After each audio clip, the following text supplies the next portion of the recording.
Welcome to the J1 League GOALZONE Show. After just a few short days, Japan's top division was back in action with a full round of fixtures, which means more goals on offer coming your way. Round 6 fixtures had the Yokohama Derby on the cards for us, while the two teams at the bottom of the table were still looking for their first win at the Ekimai Real Estate Stadium. The league leaders made a trip north to visit Vegalta Sendai, and the Kansai Derby was at the Yanmar Stadium. Kicking things off at the Nissan Stadium, the first Yokohama Derby in 13 years saw both sides looking to come back from losses in the previous match day. Shazad Haq with your commentary. It'll come down to Sato. Good ball play, it just stops nicely. Again, all that we needed was a touch. The shot is saved right at Kajikawa, and it's excellent pressure from Yokohama FC.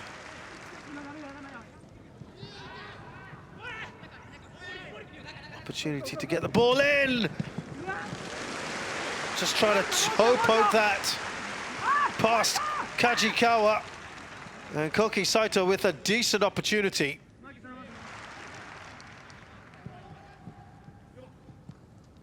Hoshi, lovely give and go. Needed an early ball. And Koki Saito off the crossbar. Well, he has been a threat, hasn't he, Koki Saito, today? Some of the best moves have come down this right-hand side. Almost certainly would have been goal number 1.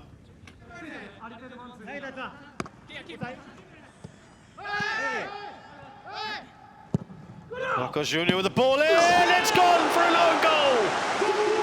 Skewed into his own net. Well, against the run of play, you have to say, on the balance of play, Marcos Jr., of course, will claim some of the credit for that one. Edgar Jr. also putting on the pressure, but Tashiro wrong, just getting on the wrong side of that.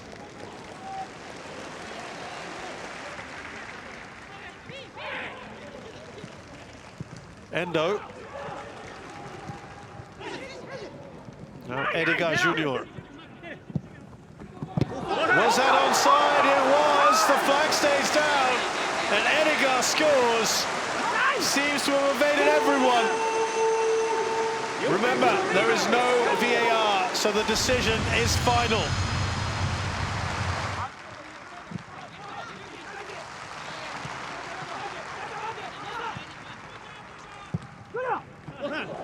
Well, that is point-blank range. You're not going to make a mistake from there. It is now 3-0, and they are slowly erasing the pain from last week. Endo with the goal. There might have been a case for offside had VAR been in play. Shunsuke Nakamura to try and change things around.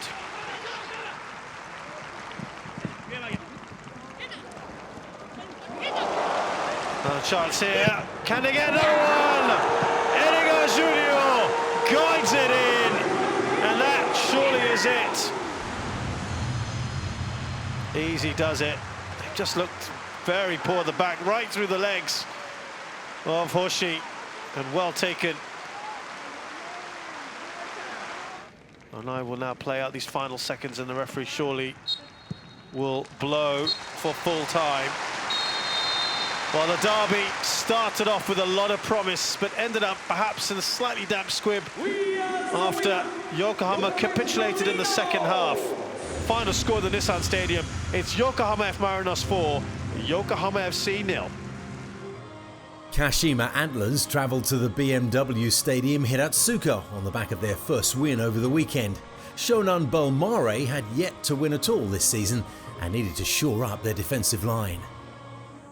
Some worrying moments early on for Shonan Belmare. Ayase Ueda with the header here. Couple of chances all told for Kashima, but nothing to show for their efforts. Midway through the first half, and a free kick for Kashima, beautifully played in by Ryota Nagaki. Koki Machida with the header, just wide. Into the second half now, and again it's Nagaki who is the supplier for Kashima, but this time nobody could get on the end of his square ball in. Approaching the hour mark, and Oita with a very smart turn here beats the goalkeeper but couldn't beat the upright. Ryohei Shirasaki really should have done much better with the rebound. With no goals on the scoreboard, an opportunity for the home team to take the lead. The ball played in, and Naoki Ishihara trying to get his head to that one, but again, no contact. But just 4 minutes later, Ishihara would get on the score sheet. From the corner, Shota Kobayashi with the header at the near post, and Ishihara jumps in to make it 1-0 to the home team. Kashima looking for the equaliser with 6 minutes to go. Rikuto Horose on the right-hand side. See how the goalkeeper Kosei Tani gets drawn off his line for the first cross and is nowhere by the time the second ball comes in, but he's saved by his defence, and they're still 1-0 up. Spurred on by that, Shonan now looking to make it 2-0 late on in the game. Tema Matsuda takes advantage of the referee waving play on, but when Taiga Hata gets the ball, he can only drill it straight towards the goalkeeper. And Kashima's goalkeeper Kwon Sun-tae was called into action just a minute later. Mawatari from an acute angle, seeing that shot parried away. There was still time for one more shot at the equaliser. Sho Ito with the knockdown at the far post. Sho Madoi though over the bar, and the home team come away with the points. At the Panasonic Stadium Suita, Gamba Osaka were on back-to-back wins, and that would be a concern for the visitors Sanfrecce Hiroshima, who'd failed to win any of their last 3 games. The best chance of the first 15 minutes came from the home team. Yasuhito Endo from fully 30 yards couldn't quite get his sights set there. It was a quiet first half hour, and at the other end of the field, Leandro Pereira's shot with his left foot from just outside the box, speculative at best. Still looking for the opener, Gamba's Katsuma Watanabe just found Shu Kurata at the near post, but his effort just wide. But 4 minutes before the break, their pressure would pay off. The corner from Takashi Usami straight to Genta Miura, who heads home without too much of a defensive challenge. Sanfrecce looking for the equaliser early in the second half. Good work from Hayato Araki winning the ball in midfield. Eventually it falls to Leandro Pereira on his left foot. You can see the frustration. On the hour mark now, Gamba looking to improve upon their lead. From the corner, Kurata's shot blocked on the line by Reiner. Clearly with his shoulder, no handball, referee waves, play on. Sanfrecce desperate for the equaliser, and difficult times in the Gamba 6-yard box. Eventually Higashiguchi with the save that keeps them in the lead. 8 minutes left now, and with his back to goal, Pereira plays in Tomoya Fuji, who tries from distance. It's a beautifully angled shot, but just palmed over the bar by the goalkeeper. A minute later, Pereira involved again on the left-hand side. Neat work. He finds Kawabe. Ryo Nagai with the shot. Good defending. Still 1-0. Final chance for Sanfrecce to get their equaliser from the corner. Reina with the right flick, but Higashiguchi with the save at the near post. And the home team get their 3 points. At the Ekimai Stadium, the mission for Sagan Tosu was simply to score their first goal of the campaign, while visitors Shimizu S Pulse would be hoping not to add to the 12 goals they conceded so far, the most in the league. Match commentary from Mark Richmond. Tatsuta, all 1.91 meters of him, the main target. Space available for Valdo. Tatsuta is there. Is that offside or on? It is onside, and it's Carlinhos who gets his opening goal of the season. His first ever goal for Shimizu S Pulse. And it was him just outside the 6-yard box lurking. The fox in the box, as you'd like to call it.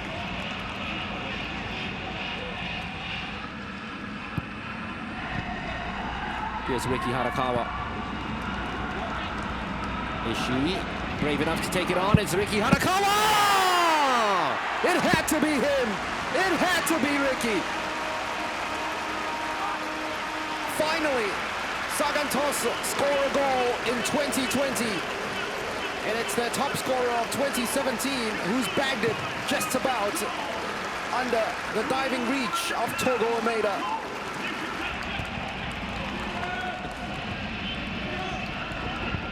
Matsuoka, that's not a very good ball played back. It's set up once again for Carlinhos! Eduardo's kept it out, has he? The assistant referee hasn't flagged. And for a man that kept Carlinhos onside earlier on, he's won part 2 of that duel.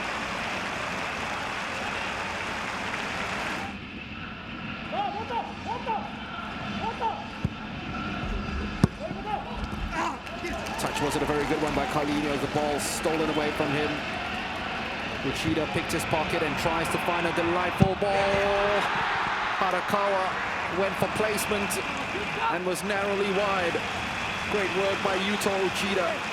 And what a delightful ball as well. Put on a plate there, run onto it and place it home, my friend. Space opening up right now for Eduardo. Oh, Toyota. Well, he might be slowing down through the years, but what hasn't slowed down is that instinct to get in front of the marker and just swing a body around and shape it towards goal. There we go.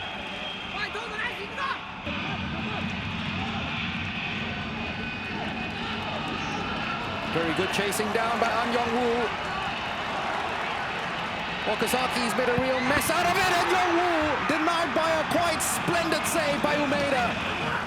Well, Okazaki's got to go to his goalkeeper now and give him a kiss on the forehead because he has totally saved his blushes here. He made a real mess out of it, and An Yong-woo did everything right but score.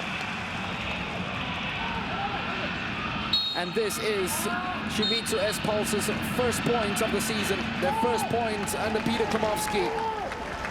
Final score from the Ekime Real Estate Stadium, Sagan Tosu 1, Shimizu S-Pulse 1.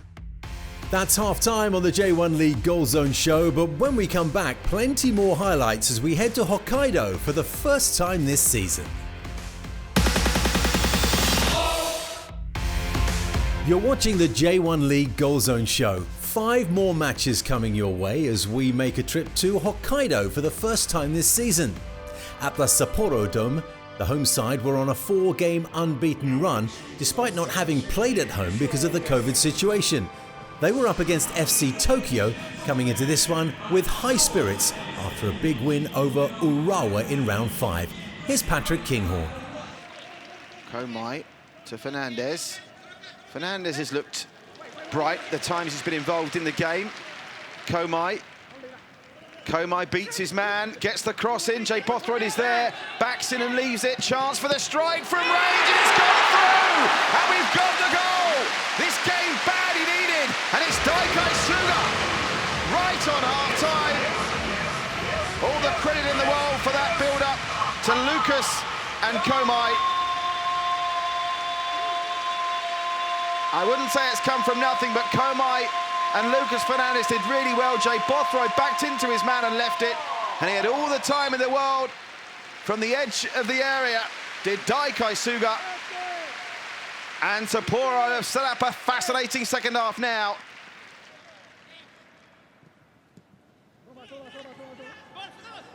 Now, is there another goal before half-time? Oh, very nearly, Leandro off the post. With Sagano beating all ends up. Well, business is picking up here, folks. As Hiroyuki Kimura blows for half-time, and every indication the second half will be much better than the first, largely thanks to that man. Into the final 10 minutes we go. Kashiwa race only 3-0 at the Red Diamonds now. Oh, that's come out, and it's going to fall to Douglas! Great chance for his first Sapporo goal. I'm not sure Hayashi knew too much about it. It was straight at him either side, and that was game, set, match to Sapporo. The Hail Mary routine with the 3 players kneeling down in front of the Sapporo wall. Leandro! Just wide of the post, not by much. Let's have a look at this. Was not far away, was it? Just didn't bend back, as I'm sure Leandro designed. Is there one more chance in this game to steal 3 points for either Sapporo or FC Tokyo? A game that's disappointing for the most part is going to end with honours even. It's finished here. Sapporo 1, Tokyo 1. 4 wins in a row for Kawasaki Frontale, and they travelled to the Utex Stadium with an astounding scoring record, having managed to find the net 14 times in the last 4 games. But it would be the hosts who scored first. It would take half an hour before the official scorers were troubled, though. Some good work on the right-hand side from Ryo Germain. Shun Nagasawa taking advantage of a fortunate deflection, beating the goalkeeper's left hand at the near post.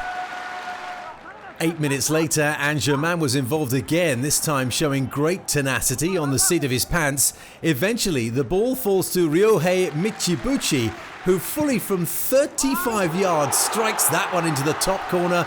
Goalkeeper didn't have a hope. More long-distance work at the other end of the field. Just 2 minutes later, Yasuto Wakizaka with the strike. Inches wide, though, as he just dragged this one a little too far to his left.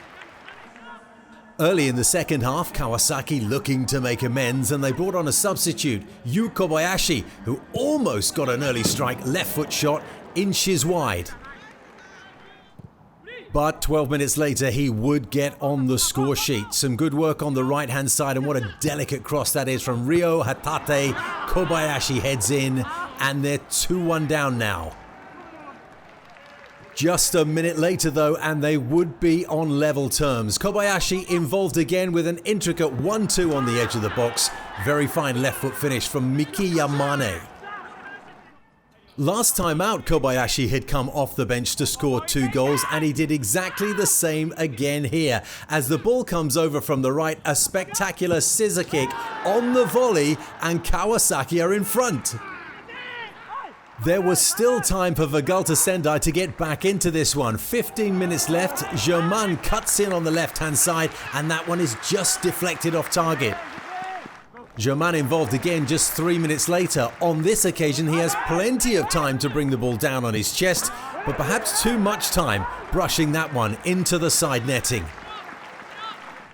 Kawasaki would have one last chance to increase their lead. Akihiro Ienaga from distance, parried by the goalkeeper, and Shogo Taniguchi probably should have done better with the rebound. 3-2 for the away side.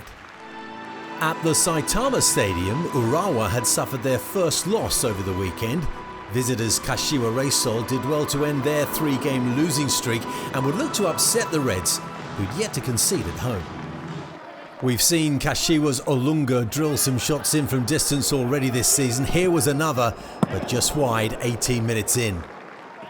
At the other end of the field, Urawa were queuing up to take a shot. Eventually, Yukimoto played it into the path of Leonardo again. Fabrizio's shot saved by the goalkeeper Kosuke Nakamura. The opening goal of the game came just after the half-hour mark. A terrible mix-up at the back involving the goalkeeper Shusako Nishikawa. Richardson takes advantage, and the visitors go 1-0 up. Moments before half-time, the ball eventually falls to Takehiro Sakine, who has plenty of time. His shot, though, saved by Kosuke Nakamura, who probably dived too far to his left, getting that one away with his body. Into the second half, and Kashiwa Reysol looking for a second. Plenty of space for Taiyo Koga on the right. He picks out Olunga at the far post, who loops that header over the goalkeeper and into the far post netting. 5 minutes later, and Kashiwa Reysol would go 3 up. A deep cross from Hiromu Mitsumaru, Yuta Kamiya with the knockdown, and Hayato Nakama had the simplest of finishes. Kashiwa would prove the dominant force in this one, though, winning the ball in the middle of the park. It's 3 against 3 on the break. Yuta Kamiya didn't need any of his teammates, though. That's goal number 4 and a solid away win. Third-placed Cerezo Osaka returned from Hiroshima with 3 points over the weekend, and they hosted the Kansai derby against Vissel Kobe, who seemed to be finding some form, having won 2 of their last 3. Andy Bodfish with your commentary. Riku Matsuda for Cerezo Osaka. Made an awful mess of clearing that. Iniesta has plenty of support, but goes for goal himself and draws the save from Jin. And the goalkeeper had to be very alert as well to deny Douglas on the follow-up.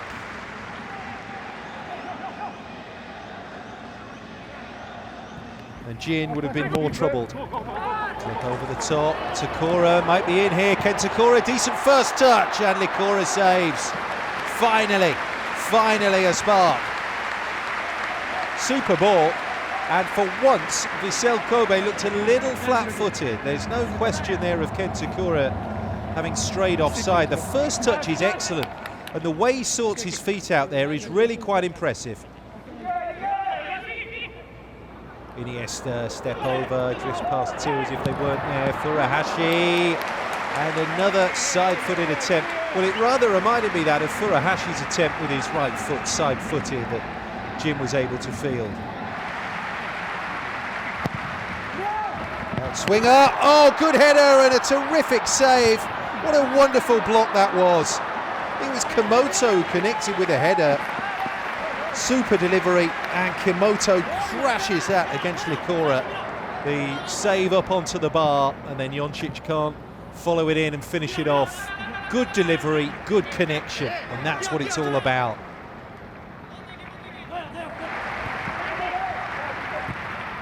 Kakatani again, just plays it into the area. Where's that going to bobble? Oh, that's just wide from Desabato.